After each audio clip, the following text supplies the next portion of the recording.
Okay, so salamat sa Ginoo kay nagpadayon kita sa atong buluhaton sa atong gisunod nga pagtuon ang basic evangelistic lesson ug ani anak kita karon sa pagtuon sa ikaduhang bahin mahitungod sa biblical church life. Biblical church life because we do not want our church to be unbiblical, and that is why dili nato buot nga aduna kitay mga practices sa loob sa sulod sa iglesia nga walay basihan sa pulong sa Ginoo. Ug atong pangayoon ang tabang sa Ginoo sa dili pa kita mopadayon sa atong pagtuon. Magampo kita. O labing gamhanan nga Dios, nagtuo kami nga gimahal nimo ang imong iglesia to the point nga imo kining gilukat pinaagi sa imong hamili nga dugo.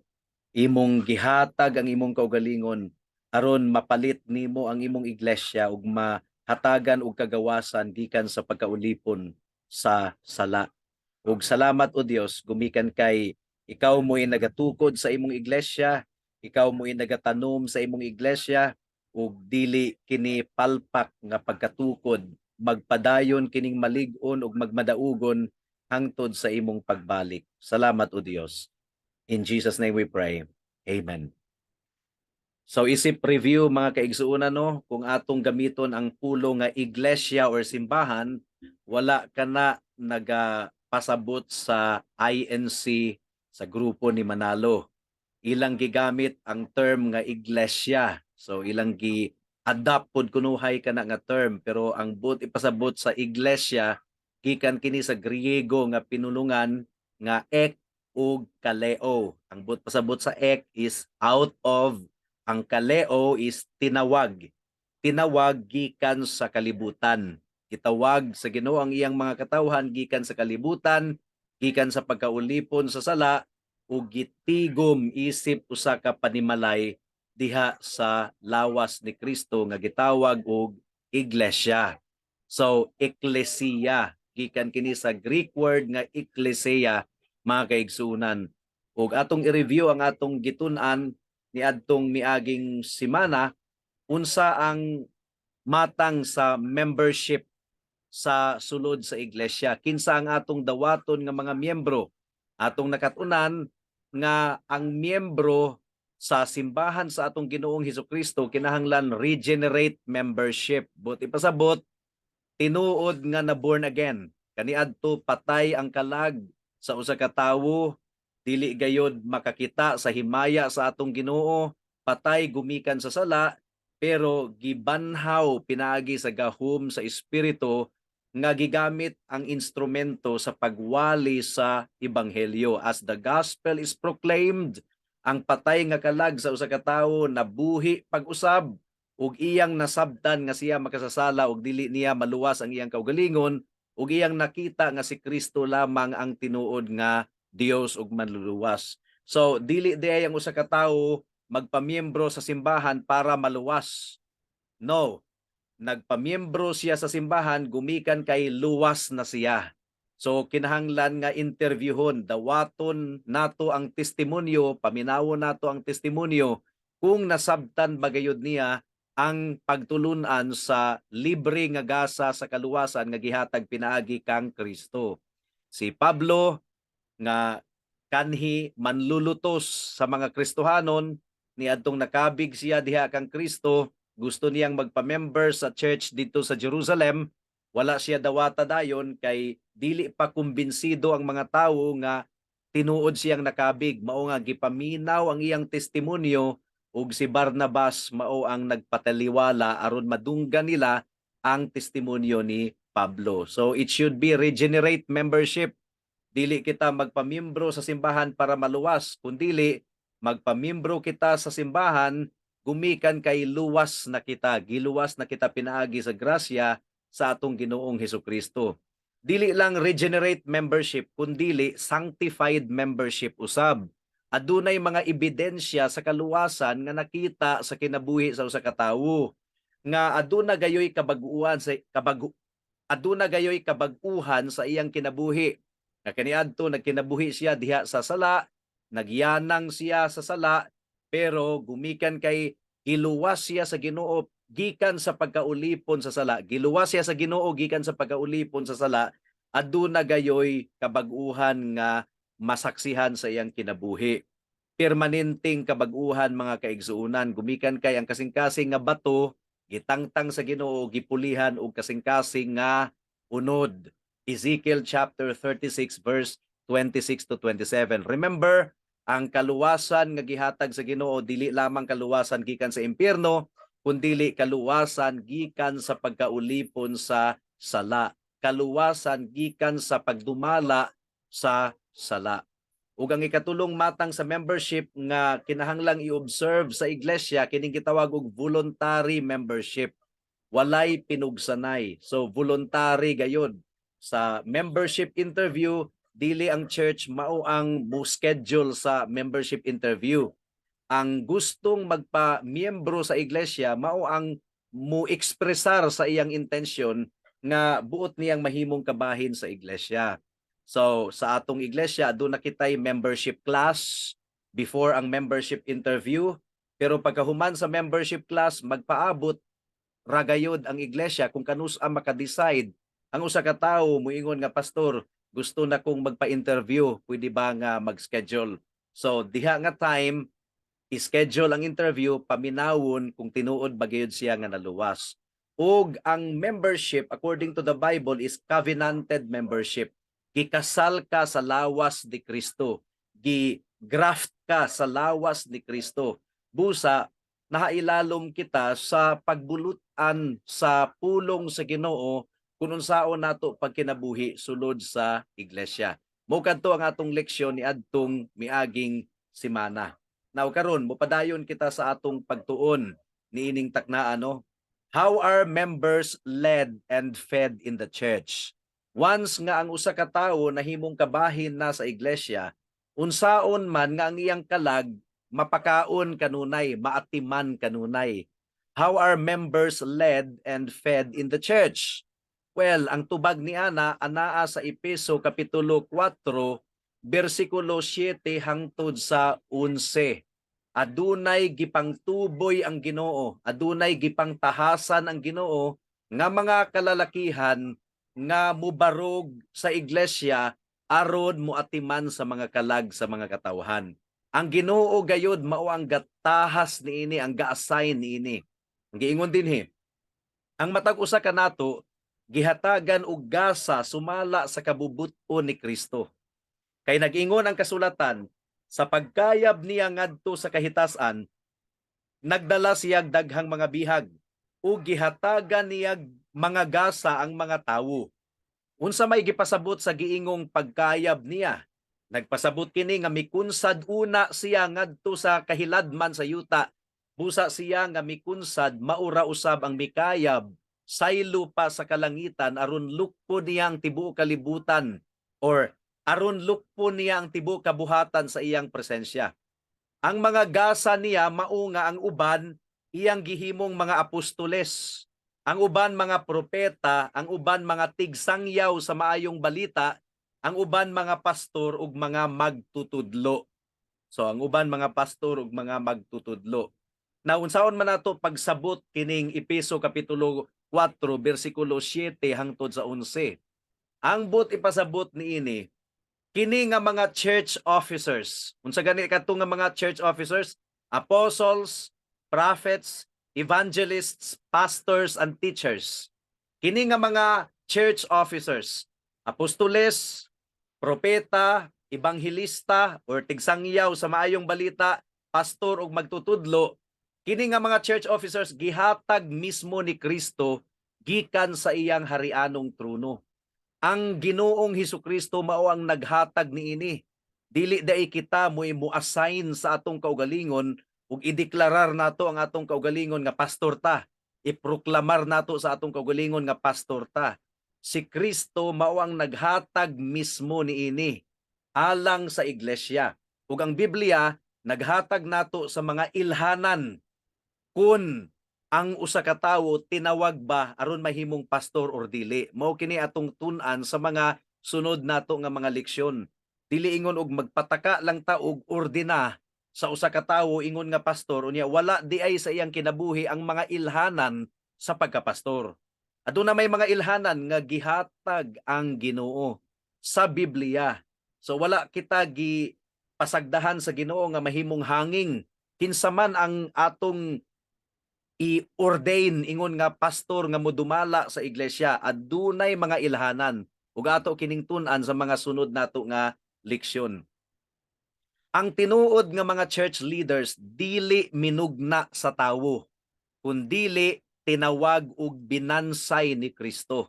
Mao kadto ang nadungga nato sa Efeso kapitulo 4 bersikulo 7 hangtod sa 11. Ang tinuod nga mga church leaders dili minugna og tawo kundili tinawag ug binansay ni Kristo. Dili di ay kini self-proclaimed nga giproklamara nato ang atong kaugalingon ingon nga nangulo sa iglesia sa atong Ginoong Hesukristo.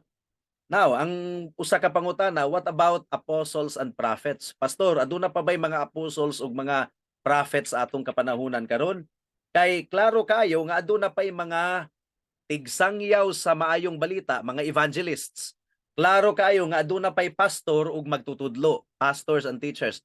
What about apostles and prophets? Ang tubag anaa sa Ephesians chapter 2 verse 20.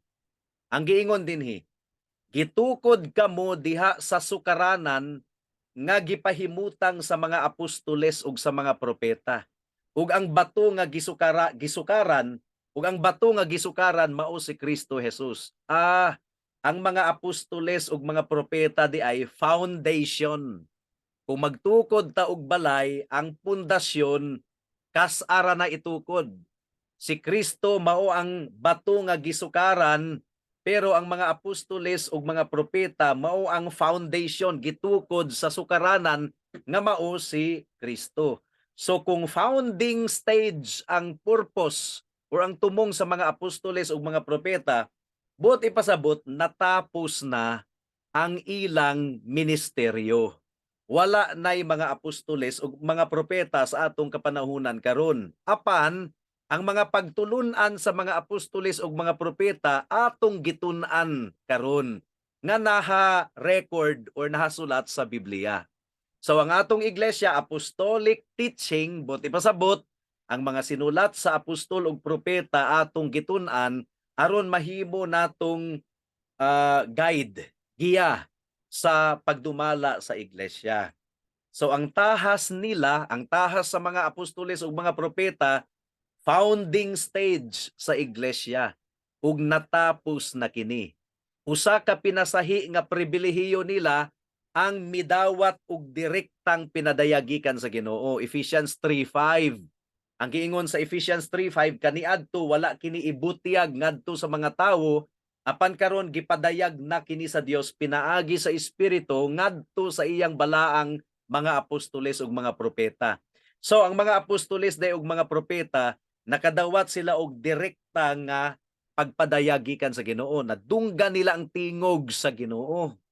So ang mga prophetic revelation or direct revelation from God panahon ra kadto sa apostoles ug mga propeta. Ang kanang mga tawo karon nga mo-claim nga nadunggan kuno nila ang tingog sa Ginoo, nakig-istorya kuno kanila ang Ginoo, dili jud kana tinuod. Unsa ka ang tingog sa Ginoo no? Bass or tenor? Di gyud na tinuod or soprano or alto. Dili gyud na tinuod mga kaigsuonan. Dili kini ang kaso sa nahabilin pang mga church offices. Ang nahabilin pang mga church offices, evangelists, pastors, and teachers. So, sa tanang mga iglesia, aduna gayoy mga mubarog nga tigsangyaw sa maayong balita and each one of us can witness for the Lord Jesus Christ. Pero aduna gayoy mga kalalakihan nga adunay special gift of evangelism. So it's really a blessing kung ang mga kalalakihan sulod sa iglesia mabansay aron mahimong mga ebanghelista or tigsangyaw sa maayong balita. And then aduna pay mga pastors and teachers. Ang mga pastors expected gayud kana nga sila mutudlo. Dili pwedeng mahimong pastor ang usa ka tawo nga dili makamao mutudlo. Kinahanglan do na gayoy teaching gift and preaching gift. Okay. So unsa ang kalidad sa church leadership? Unsa ang kalidad sa church leadership nga kinahanglan mabatunan sa usa ka iglesia? Una, it must be an evangelizing leadership. Bot pasabot, kana nga church adunay pakabana nga dad-on ang mga nangawala ngadto kang Kristo. So, ang church kinahanglan di ay nga magkugi sa pagsangyaw sa maayong balita. Ang church mo'y manguna sa mga mission outreach, sa mga Bible study sa komunidad. Trabaho kana sa church. Ang church nga naara sa church building kanunay, dili mo gawas aron magwali, aron magsangyaw, aron maghatag og mga trucks, kabuuton ang mga children, kabuuton ang mga nanay ug mga tatay, sangyawan sa pulong sa Ginoo kana nga church mamatay. Malah kana nga church ug dili gayud motubo. So, ang implied nga responsibility sa iglesia mao nga kinahanglang nagawali sa ebanghelyo ug nagatabang sa mga magtotoo nga mahimong mga saksi alang sa ebanghelyo. Mao nga kung nakabantay kamo sa ministeryo nato sa atong iglesia sa nagkalain-laing dapit, doon na gayud kitay panahon nga gigahin aron matrain, ma-equip ang mga kalalakihan aron sila makabarog, mahimong mga magwawali, mahimong mga ebanghelista. Dili man tanang preachers, pastors ang nindot gani nga ang tanang mga kalalakihan makawali gayud. So tahas kana sa iglesia nga gihatag sa Ginoo nga tudluan ang mga kalalakihan nga mubarog ingon nga mga magwawali og tigsangyaw sa maayong balita. Ikaduha nga matang sa kalidad sa church leadership mao nga pastoring teaching leadership. Kinahanglan ang church makugihon gayod nga mamastor. Ang but pasabot aning pastor muatiman og kalag. And then kinahanglan ang church makugihon gayod nga mutudlo. Ginabansay ang mga miyembro alang sa buluhaton ug gipakaon ang ilang kalag ug gitagbo ang tanang panginahanglanong espiritual. Responsibility gayud kana sa iglesia nga tagbuon ang panginahanglanong espiritual sa mga miyembro, mga kaigsuonan. So, dili gyud sayon ang pagpamastor. Kinahanglan gayud nga ang schedule nato ato gayong ihapsay nga dili gayud mapasagdahan ang pag-evangelize, pag-equip sa mga kalalakihan aron mahimong mga evangelists ug dili gayud pasagdahan ang pagtudlo kining solido nga pagtulunan, kining stable nga pagtulunan ug pagtulunan nga nagatiman sa mga kalag sa mga katawhan. So pastoring, teaching, leadership.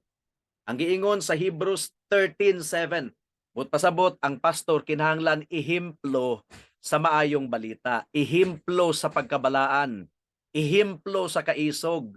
Mao nga kung ang pastor hadlukanon og wakwak, questionable gyud nga pastor. Nganong mahadlok man siya sa mga daotang espiritu. Nadunggan lang nako kaganina sa testimonyo sa usa sa mga kauban nga dili gayud ang pastor mutalaw kay kauban man nato ang Ginoo. Ang Hebrews chapter 13 verse 7 nagaingon, hinumdumi ang inyong mga pangulo kaniadto nga misulti kaninyo sa mensahe sa Dios. Subot pasabot ang mga pastor kinahanglan gyud musulti sa mensahe sa Dios. Dili magtinapulan. Dili gyud magtinapulan. Ang giingon pa direho, palandunga giunsa nila sa pagkinabuhi. Hangtod nga namatay sila og sunduga ang ilang pagtuo. So ang pastor nga matinud-anon gikinabuhi ang pulong hangtod sa kamatayon. Hinumduman kuno nato kana nga mga matang sa pastor ug iampo ninyo si Pastor Jeremiah nga una, magpabiling makugihon sa pagsulti sa mensahe sa Dios. Ikaduha, nga matinud-anon nga magkinabuhi sa pulong sa Ginoo hangtod sa iyang kamatayon. Iampo nato ang atong mga pastor. Hebrews chapter 13 verse 7. Unsa ang kalidad sa church leadership? Ang giingon dinhi, Hebrews 13:17 di ay. Hebrews 13:17. Tahura ang inyong mga pangulo ug tumana ang ilang sugo. So ang mga pastor aduna po di ay autoridad. Kini sila walay pahulay sa pag-atiman sa inyong mga kalag. So ang pastor mo atiman gyud og mga kalag. Oh, Kini sila walay pahulay sa pag-atiman sa inyong mga kalag, kay maghatag man silag husay sa ilang pag-alagad sa Dios. Dili gyud basta-basta ang pastor, panilngan mi sa Ginoo. Maghatag kami husay sa pag-alagad namo sa Dios. Sunod nga sentence, malipay sila sa pagtuman sa ilang buluhaton kung tahuro ninyo sila. Apan kung dili, masubo sila sa pag-alagad kaninyo, ug kana dili makatabang kaninyo. Pero ang mga miyembro nga musupak-supak sa pastor, dili gyud kana panalanginan sa Ginoo. Pero warning, walay tinuod nga karniro nga manungag. Ang manungag kanding lang. Ang tinuod nga karniro mupasakop. Mupasakop sa biblical nga pagtulunan sa pastor, biblical nga instruction gikan sa pastor. Mo gani nga open Bible kita aron masayran gyud sa matag usa nga ang gitudlo o gimando sa pastor gikan gyud sa Biblia.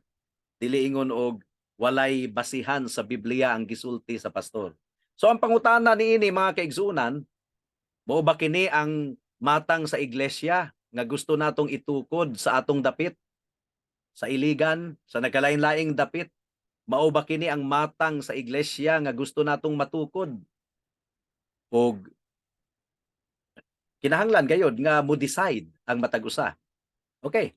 So, unsaon pagmintinar ang covenant sa iglesia? Ang iglesia covenant, pagpakigsaad ka na, gikasal ka sa lawas ni Kristo. Unsaon pagmintinar? Tungod kay ang mga Kristohano nag-struggle paghihapon sa remaining sin. Wala gyud mga Christians nga wala nag-struggle sa remaining sin, nahabilin pang sala. Kung ang usa ka tawo wala nag-struggle sa sala, basig dili siya Kristohanon. Ut pasabot, kung makasala siya murag wala lang, wala gyud struggle, dili siya maguol. Oy, basig dili pa na siya Kristohanon. Nag-enjoy pa siya sa sala. Ang tinuod nga Christian adunay struggle sa remaining sin. Tungod kay ang Kristohano nag-struggle paghihapon sa remaining sin, nagtukod ang Ginoo og istruktura alang sa edification, pagpalig-on, correction, pagtul-id, ug kung gikinahanglan gayod, dismissal gikan sa church membership. Mo kini gitawag og excommunication, tangtangon sa church membership. Ang Biblia klaro kayong nagtudlo og church discipline. Disciplined church. Ang giingon sa Romans 15:14, mga igsuon, nakasiguro ako nga puno kamo sa kaayo ug tanang kahibalo ug makahimo kamo pagtudlo sa usag-usa. So expected di ay sa mga miyembro nga tudluan ang usag-usa, nga lig-unon ang usag-usa. Dili ra kini responsibility sa pastor, kundi responsibility kini sa tanang mga miyembro nga pahinumduman ang usag-usa. So ang punto niini mga kaigsuunan, ang pagtul-id o correction, responsibility sa mga miyembro sa usag-usa. I-correct ang usag-usa gently, dili ingon og correction nga harsh. Di ba? Gentle correction. It is a blessing, not something to intimidate. Ang correction, panalangin ka na. Asa man ka na mabasa nato. Gikan kini sa baba mismo sa atong Ginoong Hesukristo, Matthew chapter 18 verse 15 hangtod sa 20. Ang giingon dinhi, kung ang imong igsuon makasala kanimo, adtua siya ug pakit-a siya sa iyang sayop. Adtua siya ha, dili ipamalita ang iyang sayop. Adtua siya, pakit-a siya sa iyang sayop. Apan himua kini nga kamurang duha. Kung mamati siya kanimo, magkauli ang inyong maayong kabubuton. Apan kung dili siya mamati kanimo, pagdalag usa o duha ka tawo aron ang matag sumbong kapamatud-an sa duha o tulo ka saksi. Sumala sa giingon sa kasulatan. Ug kung dili gayud siya mamati kanila, isulti ang tanan ngadto sa simbahan. Ug kung dili siya mamati sa simbahan, isipa siya nga usa kadili magtutuo o kubrador sa buhis. So, muna kini excommunication. Ang excommunication mao ang katapusang ang sa church discipline. Ug busa sultihan ko kamong tanan, ang inyong idili dinhi sa yuta idili usab didto sa langit, ug ang inyong itugot dinhi sa yuta itugot usab didto sa langit. Church discipline ang konteksto niini ha. So kung maka-decide ang iglesia nga i-excommunicate ka ng tawhana kay walay paghinulsol, gi-honor ka na sa langit. Ug pasabot, gibuhat sa iglesia ang gipadayag sa langit nga ang walay paghinulsol tangtangon gayod sa membership sa church. Ug sultihan ko pagayod kamo kung duha kaninyo dinhi sa yuta magkauyon sa pagpangayo bisag unsang butanga kini ihatag kaninyo sa akong amahan nga atua sa langit. Again ha, church discipline ang konteksto ni ini, dili ang kining mangayo kag kutse, mangayo kag sakyanan or alahas, mura magni gigamit sa mga health and wealth preachers. Dili church discipline ang pasabot nini mangayo kitag kaalam kung unsaon nato paghandle ang miyembro nga buluyagon nga nagpakasala. Muunay konteksto ana. Kay kun may duha o tulo nga magkatigom sa ako ngalan, ana ako uban kanila. Church discipline ang context niini mga kaigsunan. Dili gyud nato sabton ang usa ka bersikulo nga atong gitangtang gikan sa iyang konteksto. Manubag ta sa Ginoo. So, mo kini ang mga ang-ang sa disiplina no. Una, private settlement. Adtua sultihi ang usa ka igsuon ug pakita siya sa iyang sayop. Kung masettle, edi okay, salamat sa Ginoo. Kung dili masettle, arbitrated or guided confrontation. Pagdala og usa or duha ka saksi, usually pastor and church leader. Ikatulo, public in church. Baga, duna nay congregational involvement. Kung dili gihapon maminaw sa church, mo decide na ang church nga dili gyud ni siya Kristohanon o kay di man repentant. Dili man repentant. So, aduna pay sumpay kini sa mga sunod nato nga mga leksyon ang church discipline. Doon na kitay mga questions, matubag kini sa sumpay pa nato nga mga leksyon. Daghan ra bang mga churches nga galikay aning church discipline. Pero nganong likayan man nato ang church discipline nga si Kristo man ang gatudlo niini. Dili matinud-anon ang church kung dili i-implement ang church discipline. Ang punto niini, ang langit mismo ang misilyo sa insaktong paagi sa church discipline. Kasagaran sa mga simbahan karon wala nagasunod niini nga pamaagi. So ang hagit, madawat ba nimo ang iglesia nga dunay hugot nga pagpakabana sa imong kalag or mas gusto nimo ang simbahan nga luag? Daghan kayong mga tawo nga mas gusto nila nga ang simbahan luag. Pero dili kana mo gipadayag sa Biblia. Kinahanglan dunag gyud kitay pagpakabana sa kalag sa usa ka tawo. So, unsay gisulti sa Biblia mahitungod sa sincero nga pagtul-id. Ang sincero nga pagtul-id no, kaning ni ang sincere correction na kini sa Proverbs 27 verse 6 to 7. Maayo ang tuyo sa usa ka higala bisan og nakapasakit siya kanimo. Apan pagbantay sa halok sa kaaway. So, gentle correction. Bisag nakapasakit siya kanimo, maayo ang iyang tuyo. Kung busog ang usa ka tawo, dili siya mukaon bisan pagdugos. Apan kung gutumon, bisan pa ang pait nga pagkaon iyang pakatamison. So dili tanang correction tamis, kasagara sa mga correction pait, pero mo'y atong gikinahanglan. Maayo ang tuyo sa usa ka higala bisan og nakapasakit siya kanimo. Apan pagbantay sa halok sa kaaway, kung busog ang usa ka tawo, dili siya mukaon bisan pagdugos. Apan kung gutumon, bisan pa ang pait nga pagkaon iyang pakatamison. Mao ba kini ang matang sa iglesia nga buot nimong mahimong kabahin? Mao ba kini ang matang sa iglesia nga buot natong matukod sa tanang dapit? Diri natapos ang atong pagtuon ni ining taknaa ug alang sa mga kahigalaan nga wala pagyud sa atong Ginoong Hesukristo. Well, this is the biblical church life. Dili kini joke, dili kini komedya, dili kini dula-dula mga kaigsunan. Seryoso gayud kini. Gumikan kay ang kaluwasan nga gihatag sa Ginoo, kaluwasan gikan sa pagkaulipon sa sala. So tungod kay aduna pay nahabiling sala, remaining sin sa usa ka Kristohanon, wala na siya giharian sa sala, pero aduna pay remaining sin, kinahanglan gayud nga adunay discipline sa sulod sa iglesia. Ang discipline nag-include og correction, reminder from the Word of God, rebuke from the Word of God, nag-involve pud kini og suspension, membership suspension ato kining tun-an sa mga sunod nga pagtuon. And ang pinaka katapusang ang sa church discipline ay ang excommunication. Kining tanan gipabuhat sa Ginoo kanato alang sa kaayuhan sa tawo nga gidisiplina. Kay dunay gyud tay mabasa sa Biblia nga dunay gi-excommunicate, pero ang iyang excommunication mao ang gigamit sa Ginoo nga siya mibalik sa Ginoo. Natilawan niya ang excommunication, naghinulsol siya sa iyang sala ug gidawat siya pag-usab sa iglesia. So dili di ay daghan pa kayong mga questions niini kay daghan kaayong mga churches nga wala gyud mihatag niini sa pagpakabana. Well, higala, mao kini ang iglesia sa atong Ginoong Hesukristo. This is now the church of our Lord Jesus Christ. Dili kini joke, seryoso gayud kini, and we love to become part of the church of Christ. Sa wala pa kita nahimong kabahin ni Kristo, nagiyanang sa kasalanan ang usa ka tawo, ulipon sa sala. Ug kun maabtan sa kamatayon nga naa pagyud gihapon sa pagkaulipon sa sala, unsa may paglaom nimo nga maluwas ka ug mapapas ang imong sala? Wala. Kinahanglan nga maghinulsol ka sa imong sala, higala ug mo dagan ka padulong kang Kristo, musalig ka sa dugo ug pagkamatarong ni Kristo nga mo'y basihan aron mapapas ang tanan nimong sala ug iya kang luwason ug pasayloon ug isipon nga matarong sa iyang atubangan suluban sa iyang pagkamatarong. Come to Jesus Christ right now. Repent of your sin, believe in the sufficiency of his blood and righteousness.